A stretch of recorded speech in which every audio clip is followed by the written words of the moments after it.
첫 번째 항목. 갈 이유를 못 찾겠다입니다. 이 북한의 발표죠. 그렇습니다. 어제 조선중앙통신이 문재인 대통령의 친서를 통해서 이제 25일부터 부산에서 개최되는 한 아세안 특별 정상회의에 김정은 국무위원장을 초청한 사실을 밝히면서 김정은 국무위원장이 합당한 참석 이유를 찾을 수가 없었다 이렇게 주장을 했습니다. 그러면서 김정은 위원장이 못 온다면 특사라도 보내달라고 남측에 간청을 했지만 그럴 때가 아니다라는 판단이다 이런 주장도 했는데요. 연내에 특별히 남북관계 개선을 모색할 만한 기회가 추가로 주어질지에 대해서 좀 우려가 제기되는 상황입니다. 네, 아주 상세하게 그 과정을 소개했다면서요? 그렇습니다. 이 논평의 내용을 보면은 어투가 상당히 정중하게 이제 돼 있는데요. 우리 대통령의 이름과 호칭을 제대로 부르지 않고 남조선 당국자 이런 식으로 지칭하는 경우가 많았는데 문재인 대통령 이렇게 똑바로 지칭을 했고 남측의 기대와 성의가 고맙다든지 문재인 대통령의 고뇌와 번민을 충분히 이해한다든지 이런 표현을 이제 쓰고 있습니다. 청와대는 문재인 대통령 모친상 조문에 대한 답례 형식으로 친서를 보낸 것은 사실이다라고 밝혔는데요. 이런 맥락에 더해서 정상 간의 신뢰까지 훼손하지는 않겠다는 판단을 반영한 태도로 보입니다. 네, 어쨌든 우리 요청에 거부한 건데 지금까지와는 다르게 좀 정중하게 거부했다. 그렇습니다. 그리고 이제 그 금강산 관광이라든지 남북 경협이 재개되지 않은 것에 대한 불만도 이제 제기를 하고 있는데요. 모든 문제를 외세 의존으로 풀려는 건 그릇된 입장이라면서 판문점과 평양, 백두산에서의 약속이 하나도 실현된 것이 없는 지금 형식적인 정상회담은 안 하니만 못하다 이렇게 주장을 했습니다. 이 대목은 금강산 관광 재개나 개성공단 재가동 등을 미국과의 입장 조율 필요성 등 때문에 우리가 이제 진행하지 못했다 이런 이제 불만을 제기한 걸로 해석이 되는데요. 예. 또 조선중앙통신은 지금 이 순간에도 통일부 장관은 미국으로 국월 행각을 하러 갔다라면서 자주성과 독자성이 없다 이렇게도 비난을 했습니다. 네, 그러니까 부산에 안 오는 이유를 설명하면서 무슨 금강산, 개성 이런 언급을 하나하나 다 했다. 구체적으로 자기네 속내를 다 밝힌 거네요. 그죠? 그렇습니다. 방금 언급한 김현철 장관 미국 가서 지금 성과가 좀 있어요? 현지 시각 지난 20일 워싱턴 DC의 싱크탱크 미국 평화연구소에서 열린 포럼에서 기조연설을 했는데 여기서 이제 변화된 조건과 환경을 고려하면서 금강산 관광 재개와 활성화를 적극 추진할 것이다 이렇게 밝혔고요. 그리고 이제 스티븐 비건 미 국무부 대북정책 특별 대표와도 만나서 이 금강산 관광 재개의 중요성을 설명을 했다 이렇게도 밝히기도 했습니다. 다만 이제 미 국무부는 여전히 모든 유엔 회원국들의 제재의 완전 이행을 강조하고 있는 상황이어서 가시적인 입장 변화라든지 이런 것 등은 아직 보이지 않는 상황입니다. 좀 더 지켜봐야 되겠고 그다음에 최선희 그 외무성 일부상이 지금 어디가 있어요? 러시아가 있어요? 그렇습니다. 현지 시각 20일에 러시아 방문 중인 최선희 북한 외무성 제1부상이 거기서 이제 그 러시아 관계자들하고 회담을 마치고 나서 뭔가 미국에 전할 메시지가 있느냐라는 기자들의 질문에 대해서 메시지는 따로 없고 이제 핵 문제와 관련한 논의는 앞으로 협상 테이블에서 내려지지 않았나 하는 생각이다. 이렇게 말해서 또 파장이 일고 있습니다. 이 최선희 제1부상은 그러면서 앞으로 미국과 협상을 하려면 미국이 대북적 대치 정책을 모두 철회해야 가능하다. 이렇게도 재차 주장을 했는데요. 그러면서도 이 북미 정상회담 가능성에 대해서는 정상들의 문제이기 때문에 여기서 자신이 어떻게 할 거라고 말하는 것은 어렵다라고 얘기해서 여지를 좀 남기기도 했습니다. 그러니까 실무자급에서 협상 테이블에서는 끝났다. 그렇습니다. 정상회담은 모르겠다. 그렇습니다. 실무자급 얘기는 더 없었어요? 이 스티븐 비건 대표가 이제 자신과 협상을 하자 이렇게 좀 얘기를 하고 있는 그 상황이 또 주목할 만한 대목인데요.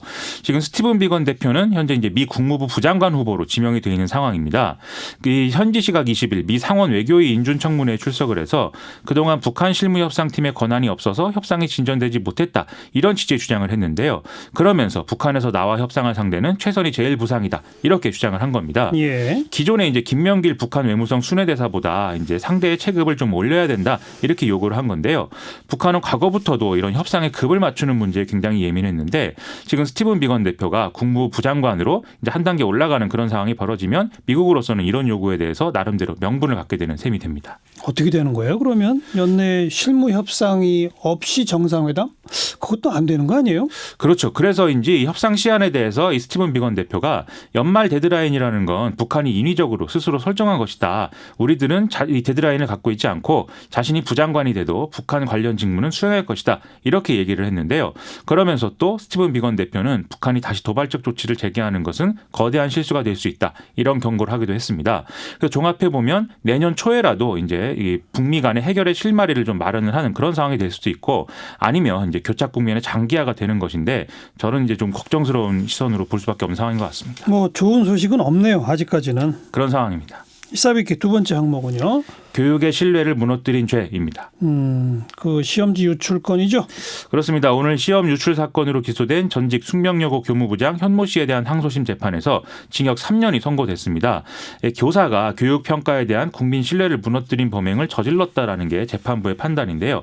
이 소식 비롯해서 다른 재판 관련 소식들도 한번 모아봤습니다. 먼저 그 숙명여고 그 사건은 1심도 유죄였죠. 그렇습니다. 1심보다는 조금 형량이 떨어졌다고요? 2심에서? 1심은 징역 3년 6월이었는데 지금 3년이 선고됐기 때문에 6개월이 형량이 낮아졌다 이렇게 볼 수가 있습니다.